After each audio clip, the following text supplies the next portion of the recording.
그러니까 뭐 유성증자를 한다느니 뭐니 이런 내용이 있더라고요. 그래서 제가 전화해서 물어봤습니다. 안녕하십니까. JMC 기업 분석입니다. 오늘 첫 영상인데요. DB 하이텍이라는 기업에 대해서 면밀히 분석해서 여러분들께 공유하고자 이렇게 영상을 만들었습니다. 목차입니다. 첫 번째 회사 소개, 두 번째 사업 구조, 그 다음 기업 분석, 재무 분석, 산업 분석. 그 다음 이런 분석을 통해서 수업 분석을 한번 해봤고요. 그 다음으로는 뉴스 리포트에는 어떤 내용이 있었는지, 다음으로는 주담 통화. 약 두 번에 걸쳐서 20분 동안 주담 통화를 해봤습니다. 어떤 내용이 있었는지 영상을 끝까지 보시면 확인하실 수 있습니다. 다음으로는 적정 가격을 한번 선출을 해봤고요. 다음으로는 바이 올셀. 최소한 주식을 사기 위해서 필요한 질문들, 그런 것들을 잠깐 남겨봤습니다. 회사 소개입니다. DB하이텍은 반도체 제조를 주요 사업으로 영위하고, 그리고 웨이퍼 수탁 생산, 판매를 담당하는 파운드리 사업을 주로 하고 있습니다. 보면은 이제 사업 영역이 시스템 반도체, 파운드리 서비스, 그다음에 시스템 반도체, 설계 및 생산으로 보시면 될 것 같고, 뒤에 재무에서 한 번 더 다루겠지만, 이 회사의 매출액은 꾸준히 성장하고 있습니다. 보이시죠? 이 부분 보이시죠? 꾸준히 성장을 하고 있고요. 마찬가지로 영업이익도 마찬가지고요. 영업이익도 꾸준히 성장을 하고 있습니다. 되게 계속 성장을 하고 있는 회사로 보이고, 그 다음에 이제 사업 영역도 보면은 전망이 되게 밝습니다. 그래서 이 회사에 대해서 관심이 생겼고, 이 회사에 대해서 조사를 하게 되었습니다. 사업 구조입니다.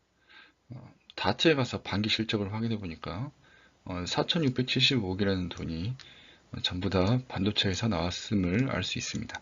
마찬가지로 주요 고객들도 보면 미디어텍이라든지 실리콘웍스처럼 팹리스 업체들, 설계를 담당하는 업체들임을 알 수 있습니다. 기업 분석입니다. 상품으로는 파운드리 사업이고요. 앞에서도 계속 언급을 했었죠. 웨이퍼 수탁 및 생산 및 판매업을 영위한다고 보시면 될 것 같습니다. 자체 브랜드 사업도 있긴 하지만 비중이 15% 이하로 상대적으로 좀 적습니다. 그리고 고객사들을 보면은 여기에서 보시면 아시겠지만 팹 리스 업체들입니다. 생산은 없고 설계를 담당하는 그런 회사들이죠. 그다음에 재무 분석은 이 다음 장에서 자세히 다루도록 하겠습니다. 경쟁사를 보시면은 TSMC나 SMIC처럼 눈에 좀 익은 뉴스에서 좀 많이 볼 수 있는 그런 업체들이 있음을 알 수 있습니다. 여기에 나와 있지 않지만 삼성전자도 무척 큰 경쟁사일 수도 있겠죠. 그리고 미래의 방향성을 보도록 하죠. 파운드리 점유 확대가 가장 중요한 미션이라고 볼 수 있는데요. 수주 산업 특성상 섣부른 투자는 금물이고 고객과 시장 상황을 종합적으로 예측해서 이렇게 투자도 필요하겠습니다. 재무 분석입니다. 제가 DB하이텍이라는 기업에 대해서 관심을 갖게 된 가장 큰 이유는 이 재무 구조가 무척 준수하기 때문입니다. 우리가 흔히 4대 지표라고 하는데 안정성 비율, 활동성 비율, 수익성 비율, 성장성 비율. 이 네 개의 지표가 무척 훌륭합니다. 첫 번째 안정성 비율을 보도록 하죠. 흔히 이제 부채 비율을 많이 보시는데 개인적으로 이제 부채 비율보다는 유동성 비율이나 당좌 비율이 훨씬 더 중요하다고 생각합니다. 이렇게 제가 생각하는 이유는 제가 뭐 아주 큰 기업에서 10년 동안 구매 업무를 하고 있는데 유동 비율하고 당좌 비율이 안 좋은 업체들이 지속적으로 뭔가 안 좋아지는 악순환을 겪었음을 이제 여러 번 확인을 했습니다. 그래서 말씀을 드리는 겁니다. 이 유동성 비율이 155%라고 말을 하는 것은 1년 동안 우리가 갚아야 될 돈 대비 1년 동안 우리가 생길 돈, 1년 동안 우리가 굴릴 수 있는 돈이 훨씬 더 많다는 것을 의미합니다. 그래서 이제 뭐 돈을 당장 갚아야 되는 것 때문에 이제 힘들어지는 일은 상대적으로 적다. 이렇게 판단하시면 될 것 같습니다. 두 번째로는 활동성 비율을 보시면은 재고자산 회전율이라든지 매출 채권 회전율, 매입 채무 회전율이 꾸준히 괜찮음을 확인할 수 있죠. 이렇게 숫자가 아주 훌륭합니다. 다음으로는 수익성 비율을 한번 볼까요? 수익성 비율 무척이나 좋습니다. 우리가 이제 매출 총이익률, 제조 경쟁력이라고 이제 판단을 하는데 이런 부분이 30에서 40%가 넘어가는 부분, 그다음에 영업이익률도 물론 이렇게 20% 초반대, 그다음에 후반대를 보임을 확인할 수 있습니다. 그다음에 자기자본 순이익률, 우리가 흔히 ROE라고 하는데 이 ROE도 작년에 16.2% 그리고 올해 예상치가 무려 27%나 됩니다. 그다음에 성장성 비율을 보시면은 매년 꾸준히 성장했음을 확인할 수 있죠. 어, 성장성 비율도 지금 현재 지표상 되게 좋아 보입니다. 그리고 투자자들이 많이 보는 가치 지표, PER, PBR, PSR 이 모든 것들이 어, 대체적으로 훌륭한 편입니다. 제가 이 재무지표, 2020년의 재무지표를 구할 때는 여기 나와 있던 매출액 9,592억, 그 다음에 영업이익 2,820억 등은 네이버 금융에서 컨센서스를 가져왔습니다. 거기서 이제 활용했음을 참조하시면 될 것 같고, 가치 지표를 제가 구했을 때는 여기에 기준이 되는 시가총액은 1조 6천억 원, 1조 6천억 원을 임으로 산정해서 산출했음을 참조하시기 바랍니다. 산업 분석입니다. 패스트 분석이라고 이야기하기도 합니다. 정책 법규적인 측면을 보면요, 정부에서 적극적으로 지원하고 있음을 확인할 수 있습니다. 파운드리 시장 점유율 2018년 16%에서 2022년 20%, 30년에는 35%로 높이는 목표를 설정하고 있습니다. 우리가 중국 반도체 굴기를 생각해 봤을 때는 이렇게 정부에서 적극적으로 지원해 주는 것도 어떻게 보면은 당연한 이치라고 생각을 하고 있습니다. 거시 미시 경제를 보면은요, 파운드리 업체별 매출액은 꾸준히 우상향하고 있음을 확인할 수 있습니다. 한편으로 우리가 유의해서 봐야 될 부분은 뭐냐면 바로 환율입니다. DB 하이텍만 보더라도 대부분 매출이 수출에서 이루어지고 있습니다. 이 말은 뭘 의미하냐면 환율이 떨어진다고 한다는 것은 매출이나 영업이익에 악영향을 줄 수 있음을 의미합니다. 그래서 우리가 환율도 되게 유의 있게 봐야 되고요. 사실 이 부분이 우려가 돼서 주담 통화하면서 물어보기도 했습니다. 어떻게 준비를 하고 있는지. 이 부분에 대해서는 뒤에서 다시 한번 다뤄보도록 하겠습니다. 사회 문화적인 측면을 볼까요?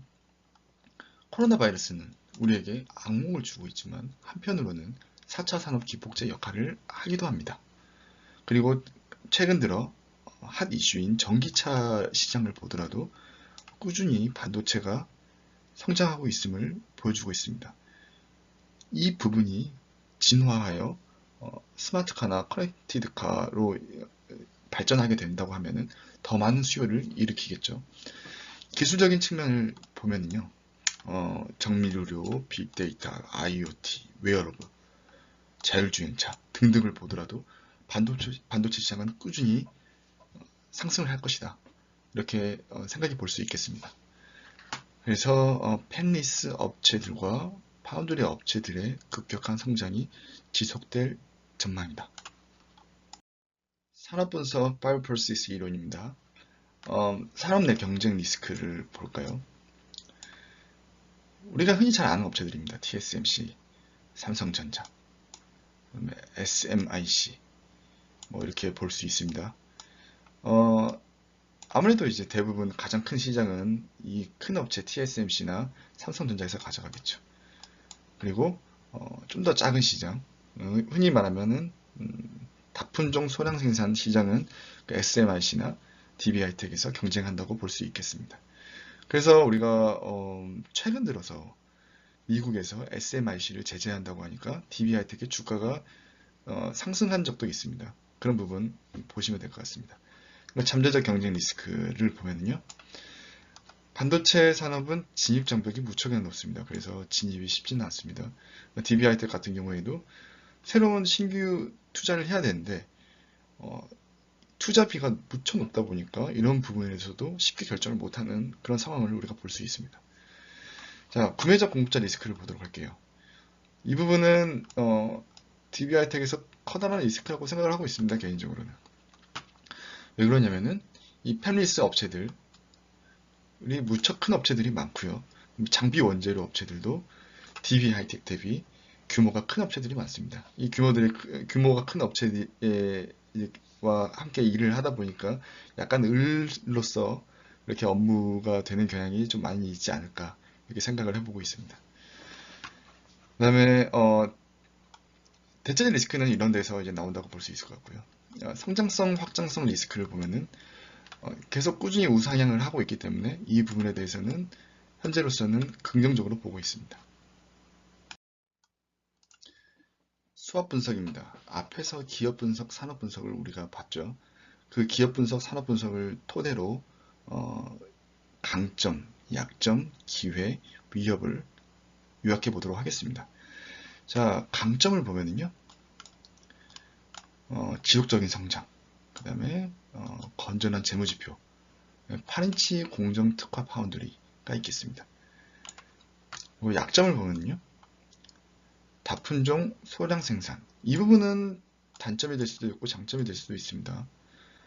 네, 우리가 사실 이 DB하이텍이 삼성전자나 TSMC와 경쟁을 하기는 좀 어려우니까 다품종 소량 생산에서는 우위를 보이고 있습니다. 상대적으로 작은 규모, 그리고 현재 캐파 제약 부분들이 단점이라고 볼 수 있겠습니다. 기회는요, 커져가는 파운드리 시장, 정부 정책, 그 다음에 미국, 중국 견제, SMIC 제재 부분이 이제 예시가 될 수가 있겠죠. SMIC 제재가 된다는 것은 DB하이텍의 기회가 될 수도 있기 때문이죠. 그 다음에 4차 산업의 가속화, 수요 증가가 꾸준히 이루어진다는 것을 의미합니다. 위협은요, 다음의 것들이 될 수 있겠습니다. 중국 반도체 굴기, 경쟁사 규모, 경쟁사가 너무 규모가 큽니다. 그 다음에 원재료 설비 공급사에 대한 영향력 부분이 위협이 될 수가 있겠습니다. 뉴스 리포트를 보도록 하겠습니다. DB하이텍 우리의 성장 비결은 경쟁력 있는 전력관리 칩 설계 제공하는 펜리스 밀착 지원. DB하이텍은 파워를 가진 반도체 기업이다.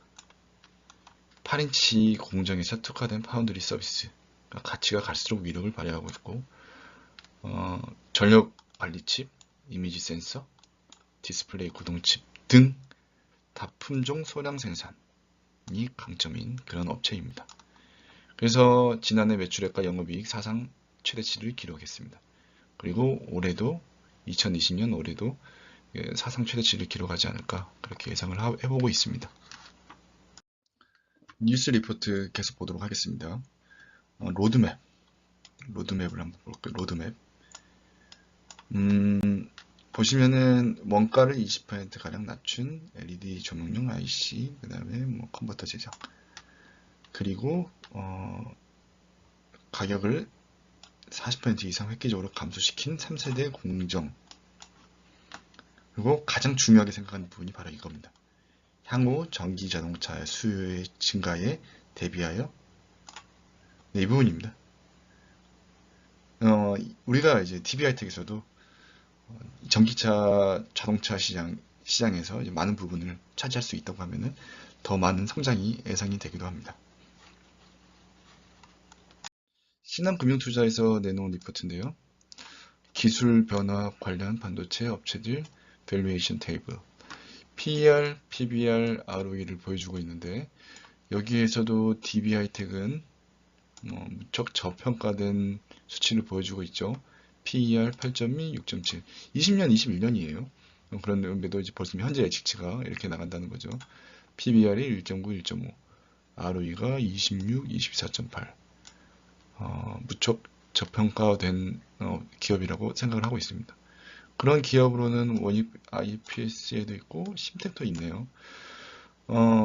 여러분들이 구독과 좋아요를 해주시고 제가 힘이 난다고 하면 다음번에는 이 나머지 업체들도 이렇게 조사를 해보도록 하겠습니다. 주담 통화입니다. 두 번에 걸쳐서 한 20분 동안 통화를 해봤는데요. 다음과 같이 질문해봤습니다. 첫 번째, 가동률. 작년 하반기부터 풀 가동 중임을 확인할 수 있었습니다. 그리고 증설 투자에 대해서 여쭤봤는데요. 검토 중이긴 하고요. 오픈할 단계만큼은 아니다 라고 답변을 주셨습니다. 그리고 한 번은 주가가 무척 떨어지길래 거기에 네이버 금융의 토론방에서 확인을 해보니까 뭐 유성증자를 한다느니 뭐니 이런 내용이 있더라고요. 그래서 제가 전화해서 물어봤습니다. 아니 뭐 저 유성증자 계획이 있냐라고 했더니 그런 계획은 없다라고 이제 답변을 주셨습니다. 다음 질문으로는 이렇게 풀캡하고 증설 투자가 미정이면은 매출 성장은 답보되는 것이 아니냐라고 이제 여쭤봤더니 단기간 내에는 매출 성장보다는 원가 절감 등으로 인한 이익 확보가 우선이 될 것 같습니다. 빨리 증설 투자 계획이 수립이 되었으면 좋겠네요. 다음으로는 매출 비중입니다. 매출 비중은 85%가 파운드리 비메모리 시장입니다.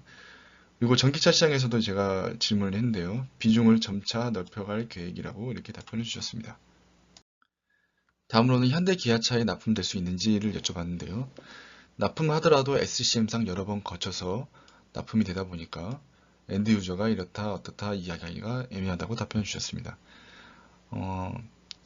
DB하이텍은 생산만 전문으로 하는 업체예요. 파운드리 업체다 보니까 여기 팹리스 업체, 설계하는 업체들한테 납품을 하겠죠. 설계하는 업체들도 거기 중간 부품 업체들에 납품을 될 거고, 그리고 나서 현대차에 납품될 가능성이 있다 보니까 여러 번에 거치게 되죠. 그러다 보니까 엔드 유저에 대해서는 지금으로서는 확답하기 어렵다는 그런 내용입니다. 지역별 매출은 중국이 50% 초반대로 대부분을 차지하고 있습니다. 그리고 해외 매출에 대해서 환율에 대해서 해지를 어떻게 하고 있냐라고 여쭤봤고요. 환율에 대한 해지는 기본적으로 한다라고 이렇게 답변을 주셨고, 원가도 달러가 영향을 미치는 만큼 크게 영향이 있을 거라 생각하지 않는다라고 이제 답변을 주셨습니다. 그리고 우리가 실생활에서 알 수 있는 엔드 제품은 어떤 것들이 있는지 이렇게 질문을 드렸는데, 우리가 뭐 흔히 접하는 TV, 노트북, 모니터, CCTV, 자동차 등 생활 전반에 거쳐서 반도체가 다 사용된다고 보시면 될 것 같습니다. 그리고 담당자가 생각하는 DB하이텍의 장단점에 대해서 제가 여쭤봤고요. 장점은 8인치 파운드리에서 국내 최고의 경쟁력을 가지고 있다. 이 부분에 대해서 얘기를 했습니다. 그리고 단점으로는 현재 캐파의 제약분에 대해서 얘기를 하셨습니다. 적정 가격입니다. 녹화 시간이 점점 길어져서 오늘은 이 부분에 대해서 자세히 설명하기는 어려울 것 같고, 다음번 기회가 되면은 이 부분만 자세히 설명하는 그런 영상을 만들어 보도록 하겠습니다. 오늘은 간단하게 설명을 드리도록 하겠습니다. 첫 번째, 개형, 슈퍼개미 김종환, 요즘 되게 유명하신 유튜버 스타죠. 김종환 형님의 맞는 공식으로 봤을 때 EPS 곱하기 ROE로 봤을 때 가격은 한 88,000원 주당. 그리고 우리 개형께서 스크리닝을 할 때 주로 이제 활용하는 방법이에요. 간단하게 예상 가격을 산출하는 방법인데, 예상 영업이익과 멀티플은 임의의 숫자를 넣는 걸 말합니다. 멀티플을 해서 적정 가격을 산출해 보는 것입니다. 63,000 정도가 나오죠. 멀티플이 10이 아니라 뭐 8, 6, 7로 한다 그러면 더 떨어지겠죠. 멀티플은 얼마나 주냐는 이제 본인의 결정에 따라 달려 있다고 볼 수 있습니다. 그리고 스타 강사 사경인 회계사의 적정 가격 구하기 S림이라고 합니다. 이 부분도 되게 유명합니다. 인터넷에 찾아보면은 많은 부분들 쉽게 정보를 구할 수 있을 것 같습니다. S림으로 구한 적정 가격은 44,600원. 그 다음에 도서 현명한 초보 투자자라는 책에서 이제 나와 있는 건데, 그 공식으로 봤을 때 가격은 63,282원 정도가 나옵니다.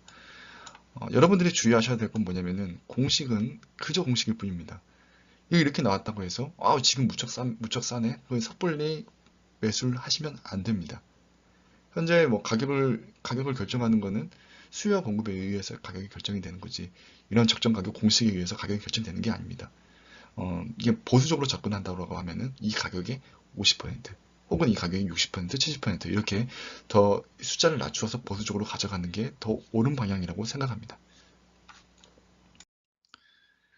마치면서 마지막으로 여러분들께 질문을 드리겠습니다. 일단 모든 투자의 책임은 본인에게 있습니다. 제가 뭐 이 부분에 대해서 나름 열심히 준비한 자료를 여러분들께 공유를 해드리지만, 제가 이거를 여러분들께 매수를 해도 된다라고 이제 감히 말씀을 드릴 수는 없습니다. 하지만 아래와 같이 질문을 하고 답변을 할 수 있다라고 한다면은 매수할 준비가 되어 있다라고 생각을 합니다. 이 질문들은 선물 주는 산타께서 이제 쓰신 책에서 나와 있는 질문입니다. 저는 항상 이 질문에 답변을 하고자 노력을 합니다. 이 회사의 당신의 소중한 돈을 빌려주겠는가? 당신이라면 이 회사를 인수하겠습니까? 그리고 마지막으로 이 회사가 나와 내 가족의 생사를 책임져 줄 수 있을까? 여러분들께서 주식 투자를 한다고 하시면은 최소한 이렇게라도 기업 분석을 하고 나서 주식 투자를 했으면 하는 바람입니다. 제가 오늘 영상 제작에 사용했던 이 PPT 자료는 해피캔버스에 업로드할 예정입니다. 유료니까 정말 꼭 필요하신 분들만 다운받으시고, 지금 이 영상과 똑같은 내용이니 굳이 돈 줘가면서 다운받으실 필요는 없습니다. 오늘 영상이 마음에 드셨다면 구독과 좋아요 부탁드립니다.